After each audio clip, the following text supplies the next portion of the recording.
सेठ बंसी बैठा हुआ समाचार पत्र पढ़ रहा था। तभी उसका बेटा राजू उसके पास आया। अरे पिताजी, हमारे घर समाचार पत्र कब से आने लगा? अरे ये तो मैं पड़ोसी से मांग कर लाया हूँ। मैं इतना पागल थोड़ी हूँ कि समाचार पत्र पर पैसे खर्च करूंगा। पिताजी, क्या आप हमेशा से ही इतने कंजूस हैं? क्या बोला? गुस्सा क्यों होते हो? राजू सही सवाल तो कर रहा है। इसको वो बताओ ना, जब इसका जन्म हुआ था तब तुमने क्या किया था? हाँ पिताजी, बताओ ना, बताओ ना। ठीक है, बताता हूँ। रज्जो, अरे ओ रज्जो, अरे चाय पिला दो।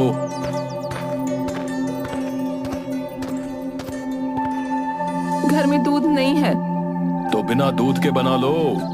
वैसे भी तो मैं बिना दूध की ही चाय पीता हूँ, क्योंकि वो सेहत के लिए अच्छी होती है भाई। सेहत के लिए या जेब के लिए?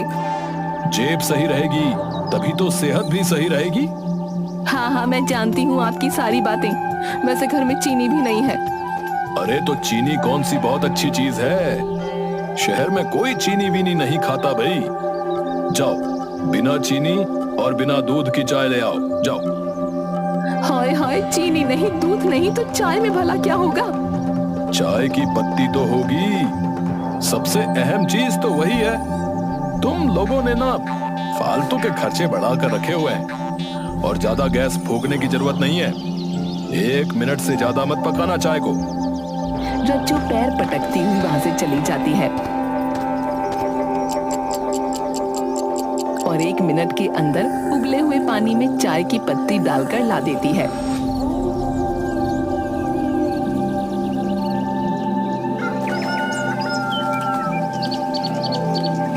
ऐसे ही एक दिन सेठ अपने घर के बाहर बैठा हुआ था।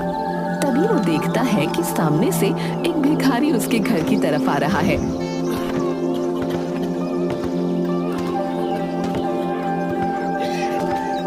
अरे ये भिखारी तो मेरी ही तरफ आ रहा है। क्या करूं, क्या करूं? हाँ, आइडिया।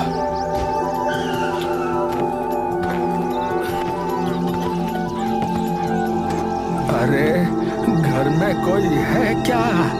भगवान के नाम पर कुछ दे दो। अरे मैं बहुत देर से इस घर के बाहर बैठा भीख मांग रहा हूँ, पर घर में कोई है ही नहीं शायद। मुझे बहुत तेज भूख लगी है। क्या तुम मुझे कुछ दे सकते हो? हाँ, अभी पिछले घर में मुझे 2 रोटियां मिली थी। लो, एक तुम रख लो।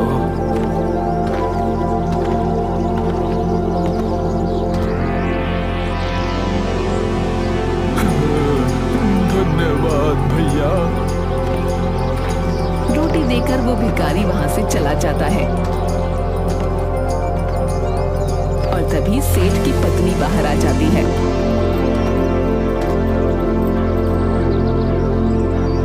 मैं अंदर से सब देख रही थी कि आपने क्या किया। उस भिखारी को देने की बजाय आपने उससे उल्टा ले लिया। ये है सेठ का दिमाग, समझी? ऊपर वाले से खौफ खाइए।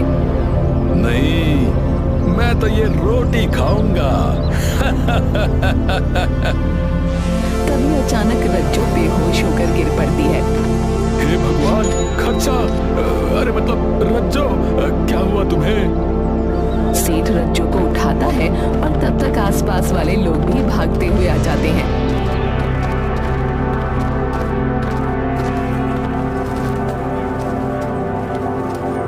अरे क्या हो गया भाभी जी को? है क्या हो गया? कुछ नहीं, कुछ नहीं, बस चक्कर आ गया शायद। लाओ थोड़ा सा पानी मुंह पर मारो। अरे पागल हो गए क्या सेठ? हैं? इसमें भी कंजूसी करोगे क्या? रुको, मैं डॉक्टर को बुलाकर लाता हूँ। तो डॉक्टर के पैसे तुम ही देना। हाँ हाँ हाँ, दे दूंगा। कंजूस कहीं का।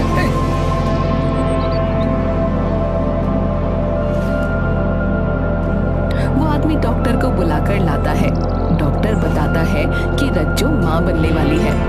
ये सुनकर सब बहुत खुश होते हैं, पर सेठ कहता है, ये लो, और खर्च बढ़ेगा अब। ये कैसी बातें कर रहे हैं आप? इतनी ही चिंता थी पैसे की तो शादी ही क्यों की? वो तो अरे छोड़िए। तब रज्जू अपने बटुए में से 100 का नोट निकाल कर डॉक्टर को देती है। ये देखकर सेठ अपने दिल पर हाथ रखकर वहीं बैठ जाता है। हाय राम, ये तुमने क्या कर दिया रज्जो? मुझे ऐसा लग रहा है जैसे मेरी जान निकल रही है। अरे शुभ शुभ बोलो जी, हमारे घर में एक नई जान आने वाली है और आप जान जाने की बात कर रहे हो। बेटा ही पैदा करना भाग्यवान, कम से कम वो कमा कर तो लाएगा। बेटी तो सिर्फ खर्चा कराती है। पालो पोसो और शादी करके दहेज के साथ दूसरे के घर भेज दो। ना बाबा ना, अगर लड़की हुई तो मैं हार्ट अटैक से मर जाऊंगा। ये बोलकर सेठ वहीं लेट जाता है और 100 रुपये जाने के गम में कई दिन तक बीमार पड़ा रहता है। देखते ही देखते 8 महीने गुजर जाते हैं।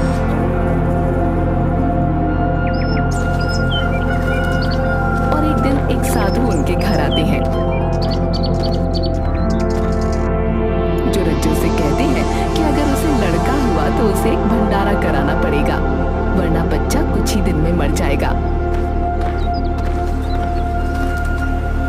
ये बात वो सेठ को बताती है।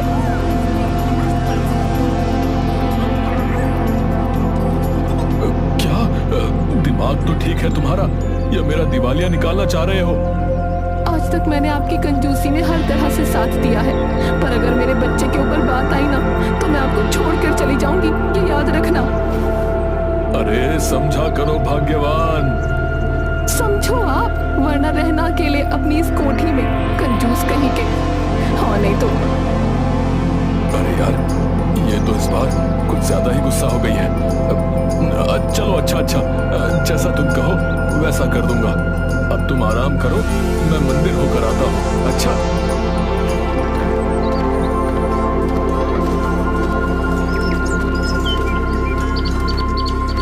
सेठ भागता हुआ मंदिर पहुंचता है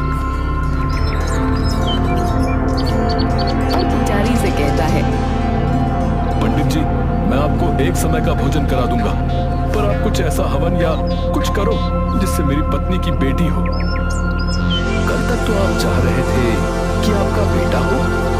हाँ, पर मेरी बीवी को पता नहीं किस साधु ने बोल दिया कि अगर बेटा हुआ तो भंडारा कराना पड़ेगा। अब वो मेरे पीछे पड़ी है कि बेटा हुआ तो हर हाल में भंडारा कराना ही होगा। पर मैं इसमें कुछ नहीं कर सकता। लड़का और लड़की तो भगवान की देन है। अरे यार। सेठ खुद वहां बैठकर पूजा करने लगता है और प्रार्थना करता है कि उसकी पत्नी को बेटी हो, लेकिन उसकी पूजा काम नहीं आती और उसकी पत्नी एक बेटे को ही जन्म देती है।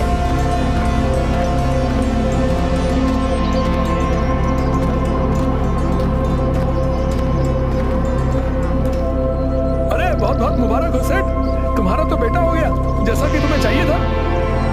अरे दिमाग ना खराब कर, जा यहाँ से। सेठ वहां से चला जाता है और वो आदमी दूसरे आदमी से कहता है, अरे ये सेठ इतना गुस्से में क्यों भाई? अरे मैंने सुना है कि सेठ की बीवी ने बेटे के जन्म पर भंडारा कराने को कहा है। अच्छा तो ये बात है। उधर सेठ की पत्नी उसको बेटे का मुंह देखने नहीं देती और कहती है, पहले वादा करो कि भंडारा कराओगे। अरे ठीक है मेरी माँ, करा दूंगा भंडारा, करा दूंगा।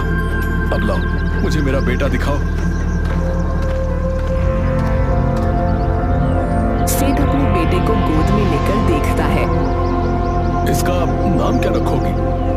मेरा नाम रज्जू है तो इसका नाम राजू होगा। अपने जैसा नाम रख लिया, बहुत चालाक हो।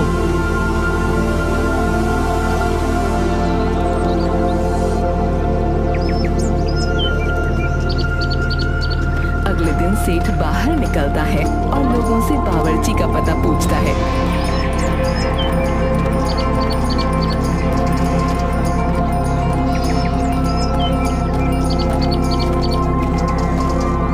हाँ भाई सुनो, तुम में से किसी को एक ऐसे बावर्ची का पता है जो अच्छा खाना ना बनाता हो? अरे कैसी बात कर रहे हो सेठ? हैं? बेटा होने के गम में पागल हो गए हो क्या? हैं? लोग अच्छा खाना बनाने वाला ढूंढते हैं और तुम बुरा खाना बनाने वाला ढूंढ रहे हो। अरे अच्छे बावर्ची को तो हर कोई मौका देता है। मैं बुरे बावर्ची को इसलिए ढूंढ रहा हूँ ताकि उसे भी मौका मिले और ज्यादा से ज्यादा काम करके उसे अच्छा काम करना आए। ओहो सेठ, इतने अच्छे कब से हो गए तुम? हैं? बावर्ची का पता बता रहे हो या मैं जाऊं? अरे नाराज क्यों होते हो सेठ? बावर्ची तो कोई नजर में नहीं है, पर हाँ एक डिब्बे वाला है जो अपने गांव के अलावा आसपास के गांवों में भी बहुत सी दुकानों पर डिब्बे पहुंचाता है। मैंने सुना है उसका खाना बहुत बेकार होता है। ठीक है, नाम क्या है उसका? डिम्पल। अच्छा, कोई औरत है? नहीं तो आदमी है। ये कैसा लड़कियों वाला नाम है भाई? अब जो भी है यही है। सेठ फौरन डिम्पल के पास पहुंचता है।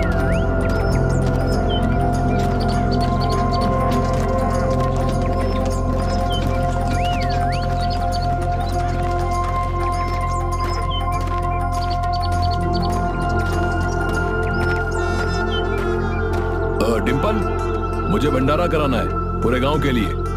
बना लोगी ना खाना? बना लोगी नहीं, बना लोगे कहो सेठ? मैं आदमी हूँ, आदमी। तो औरतों जैसा नाम क्यों रखा है? अरे वो तो हमारी अम्मा ने रखा था। तुम ये सब छोड़ो, काम की बात करो।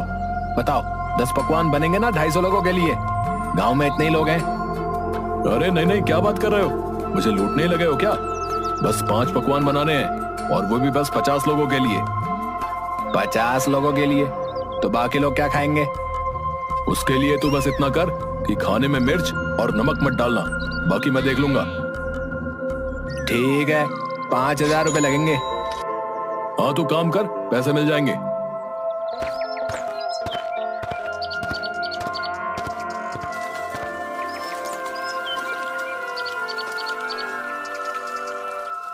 भंडारे का दिन आ जाता है। खाना बनकर तैयार था और लोग भी आने लगे थे। मेरी बात गौर से सुन ले डिम्पल, अभी भंडारा चालू मत करना। और जब लोग तेरे पास आए तो उनसे कहना कि पहले सेठ के लड़के की मुंह दिखाई करो, फिर भंडारा शुरू होगा, समझी? समझी नहीं समझा, मैं आदमी हूँ सेठ, आदमी। हाँ तू समझ गया ना बस। लोग इंतजार करते करते थक जाते हैं और फिर जाकर डिम्पल से भंडारा शुरू करने को कहते हैं। तो डिम्पल उन सब से सेठ के बेटे की मुंह दिखाई करने को कह देता है। लोगों को बहुत तेज भूख लगी होती है, इसलिए वो सब फटाफट मुंह दिखाई करते हैं और खाने बैठ जाते हैं। अरे बाप रे, ये क्या बवासीर है? इसमें तो कोई स्वाद ही नहीं है। हाँ सही कहते हो भैया, ये तो बहुत ही बेकार है। ऐसा लग रहा है जैसे सब्जी के नाम पर सड़ा हुआ पत्थर है और दाल के नाम पर पीला पानी। लोगों को खाना इतना बुरा लगता है कि वो 2 निवाले ही खाकर उठ जाते हैं और बाकी लोग तो बैठते ही नहीं। सेठ का प्लान सक्सेसफुल हो गया था। वो बहुत खुश था। सबके जाने के बाद वो डिम्पल से कहता है,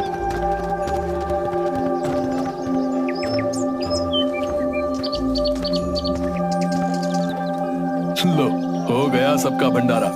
5000 का खाना बना। मुश्किल से लोगों ने 100 रुपए का खाया और मुंह दिखाई में टोटल 10,000 देकर गए। बात बड़े वाले हो तुम सेठ, हैं? पर अब इस बचे हुए बेकार खाने का क्या करोगे? अरे मैं बताता हूँ ना, पहले तो सारी प्लेटों का खाना वापस पतीले में डाल लो और फिर उसमें नमक मिर्च मिलाओ। झूठा खाना खिलाओगे क्या लोगों को? अरे तुझे नहीं खिलाऊंगा, तू क्यों रो रही है? आखिरी बार कह रहे हो सेठ, मैं आदमी हूँ, आदमी। हाँ ठीक है, अब फटाफट जो कहा है वो कर। डिम्पल सारी प्लेट का खाना वापस पतीलों में डालता है और उसमें नमक मिर्च डालकर उसे सही कर लेता है।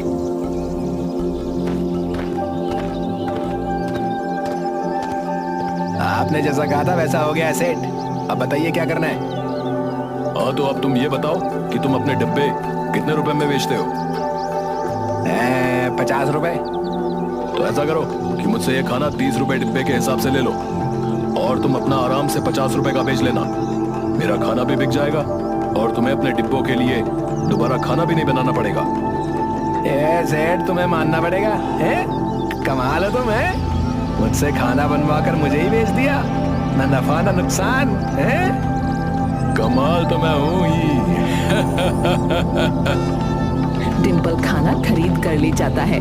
सेठ को खाना मुफ्त का पड़ गया और मुंह दिखाई में 10,000 मिले। सो अलग। आप तो सचमुच कमाल हो पिताजी। कमाल नहीं, कमाल धमाल हूँ।